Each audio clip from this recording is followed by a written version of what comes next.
Passionate about music.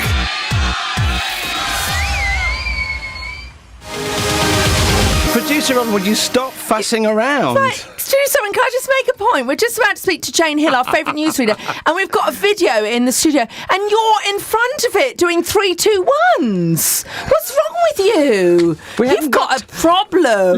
Look who's coming on now. Look, welcome to Gaydar, the one and only Jane Hill. Good morning, Neil and Debbie.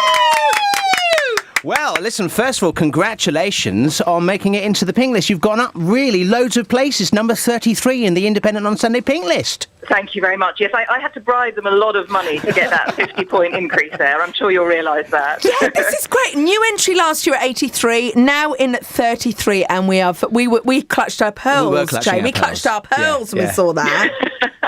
I was thrilled to bits and very surprised, and it's lovely. It's just so lovely to be in such brilliant company. I thought it was a really interesting list this year. I know it's caused a bit of debate, but that's kind of the point as well, isn't it? And it's wonderful. And I thought the first choice of Elly Barnes was inspiring. We just congratulate. We spoke to Elly earlier in the week. I mean, I think she was extremely surprised as well to be in it. But because what they've done this year, they've taken out some of the people that would always be at the top, like your Stephen Fry's, your National Treasure, and they put them in a National Treasure category, which has allowed sort of the next tier of people to come through, I think.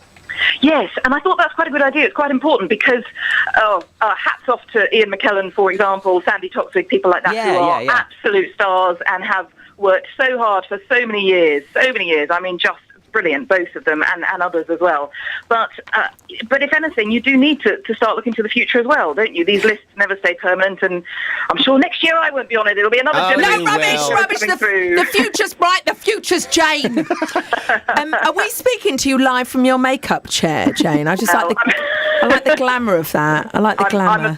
I'm about to get in it. I'm glad it's radio, because really, until I've been done, it's not a good look. Really. Rubbish. That is rubbish. As anyone who has seen me with my full-on curly hair will testify. So, so the hair's been straightened, but the face is not yet on. It's a two-stage process. It's in a jar.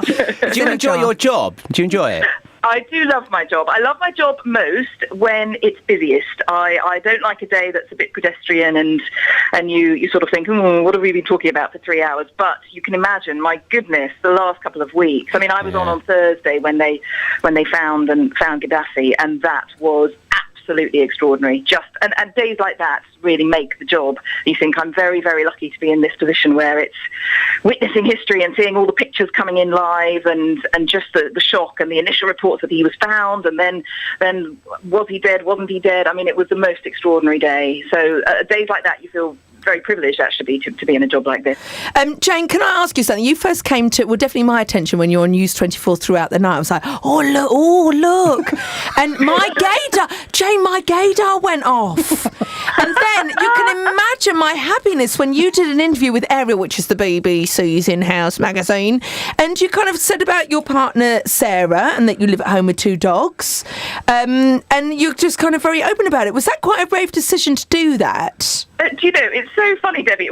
You should have got in touch all those years ago. Damn it! You missed out there, Debbie. It's so funny because I know...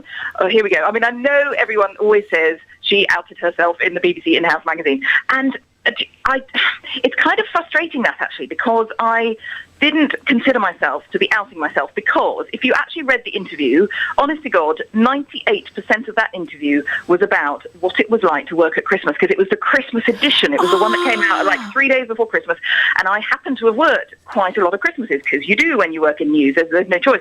And so they wanted this interview about what it's like to go at Christmas and what the atmosphere is like in the newsroom on Christmas Day, and that's basically what the interview was about. And it was a regular feature that they run every week, and just in the corner of this regular interview, they put like a little CV box. So it's literally, where did you go to university? What A-levels did you do? It's literally like that. And then one of the questions is family. So I said partner Sarah and border collie. That's my family. And for me, that was just no different from, if my beloved co-presenter Matthew Amroliwala, who people might know from Crime Watch, if he'd done the interview, he would have said wife, Jackie, and children. Yeah. And I just thought, why should I be any different? So I didn't consider it coming out. It was just part of a far bigger interview that was about something entirely different. And of course, then the Daily Mail ran with it and said that I had deliberately outed myself. And of course, once it goes in a tabloid newspaper, that just gets recycled and recycled, and it does endlessly. And I didn't really see it like this. Why shouldn't I mention Sarah in the same way that my boss would have mentioned his wife? It's just the same thing, isn't it? How did you feel about all the coverage you got, though, as a result? I was actually overall quite pleasantly surprised, because I really expected a lot of negative coverage. I'm afraid I did. Yeah. And it was a couple of years ago, 2.5 years ago or something, and I don't know why I thought there would be negative coverage, but I just thought people still think it's a Fletcher story maybe sometimes, and actually, broadly, it wasn't portrayed in that way. And we had a few tabloid reporters ringing the doorbell, which is really not very nice at all. No. I don't blame them. They're sent off by their editors. They're doing their job. It was the first time I'd experienced it. Despite being a journalist myself for 20 years, it wasn't the kind of journalism I'd ever done. You're professional, Jane. That's the difference. It was a bit grim, but mercifully it died down quite quickly. Although one young girl came to the door from a newspaper I won't name, and she honestly did say to Sarah these exact words: "I just wonder whether Jane would like to tell her side of the story." That was magic. I thought, they only say that in Hollywood. I'm sure no one really says that. And she said it. I laughed out loud. That was the funniest thing. So I thought, they really do say that. I tell you why we love you, Jane, is because you're one of the few openly gay kind of news presenters that are out there. Obviously, we've got Rachel Maddox in America. Yeah, she's fab, isn't she? She is amazing, but it's so great. And I was reading one article here, which just made me go, oh dear, come on, their Daily Mail.